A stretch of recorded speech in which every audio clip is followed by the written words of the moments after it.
Hello friends, मैं हूं अर्जुन। इस वीडियो में हम एक्सप्लेन करेंगे लाइव स्केच को कि किस तरीके से बनता है। ये मैंने पहले एक डेमो की थी। आज मैं आपको एक्सप्लेन करके बता रहा हूं कि किस तरीके से हम उसको स्टार्ट कर सकते हैं, उसको एंड तक कंप्लीट कर सकते हैं।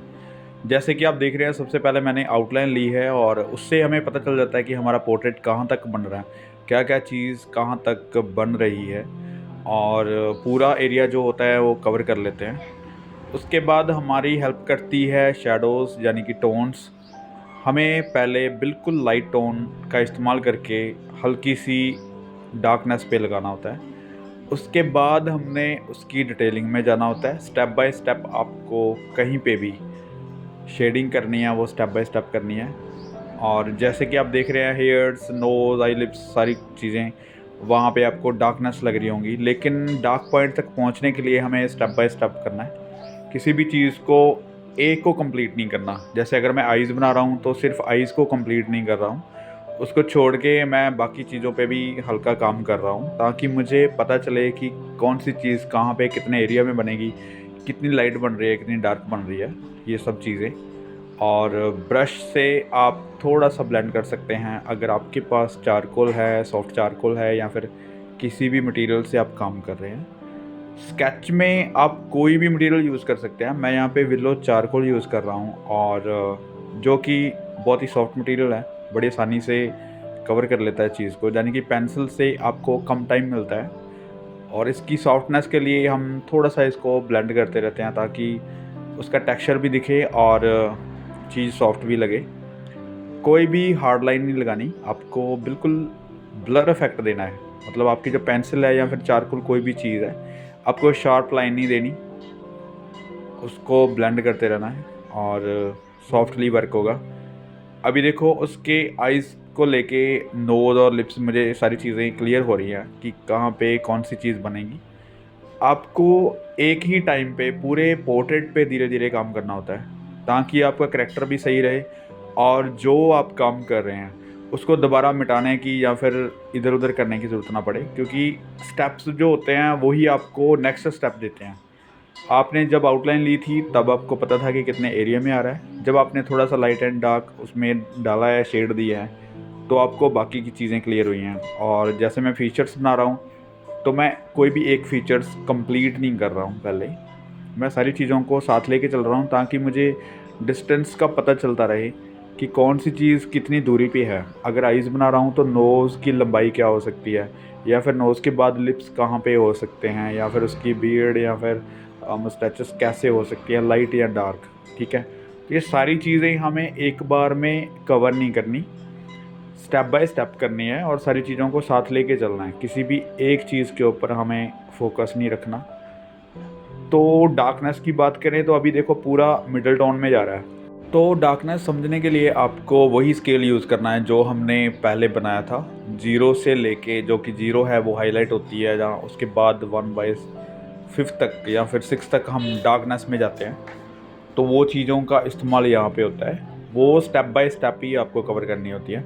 ऐसे ही जो पोर्ट्रेट अभी मिडल टोन में बन रहा है, तो हमारा जो नेक्स्ट स्टेप होगा वो डार्कनेस को लेके जाएगा। मतलब कभी भी आप डिटेलिंग की तरफ जाते हैं तो आपको या तो हाईलाइट देनी पड़ती है, या फिर वहाँ पे आपको डार्कनेस की ज़रूरत पड़ती है, डार्क करने की ज़रूरत पड़ती है।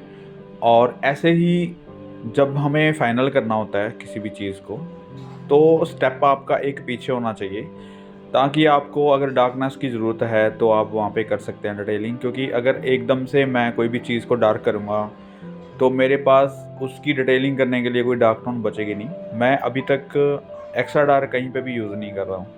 ठीक है, तो धीरे धीरे जितनी डिटेलिंग मेरे सामने आ रही है, जितनी डिटेलिंग मैं करना चाहता हूँ, तो वो डार्कनेस को लेके आ रही है। मतलब धीरे धीरे मुझे डार्कनेस की तरफ जाना होता है, वैसे ही आपका स्केच कंप्लीट होता रहेगा।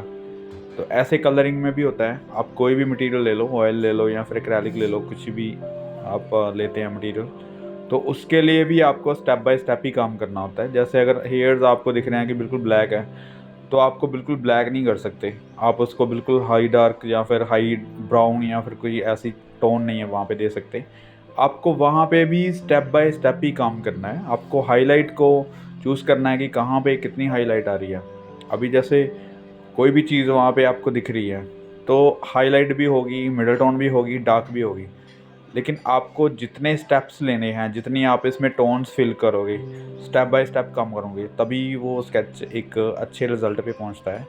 तो ये मेरे पास जो विलो चारकोल है, ये बहुत ही सॉफ्ट है।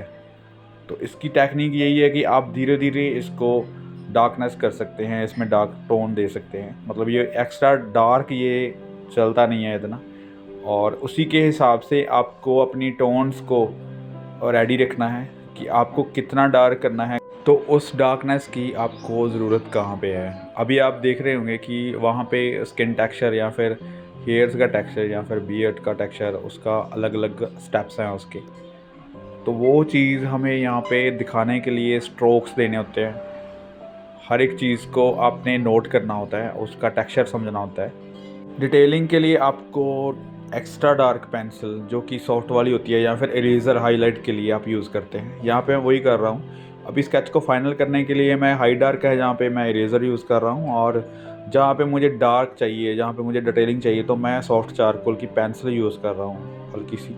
उससे मेरा स्केच और ज़्यादा डिटेलिंग में आ जाएगा, और ज़्यादा डार्कनेस की ज़रूरत है तो वहाँ पे मैं काम कर रहा हूँ। तो इस तरीके के प्रोसेस से हम काम कर सकते हैं, पोर्ट्रेट बना सकते हैं।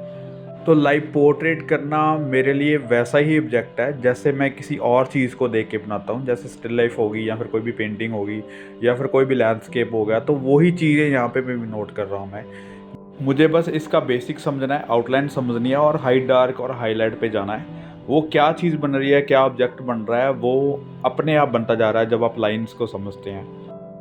तो ये एक मेथड था काम करने का जो मैं आपको बता रहा था, एक बेसिक था जैसे आप पोर्ट्रेट को स्टार्ट कर सकते हैं, और इसी के साथ आप इसी की तरीके से काम कर सकते हैं, पोर्ट्रेट बना सकते हैं लाइव कहीं पे भी आप कर बैठे। होप सो इस वीडियो से आपको काफ़ी चीज़ें क्लियर हुई होंगी स्टार्टअप के लिए। Thank you so much for watching this video.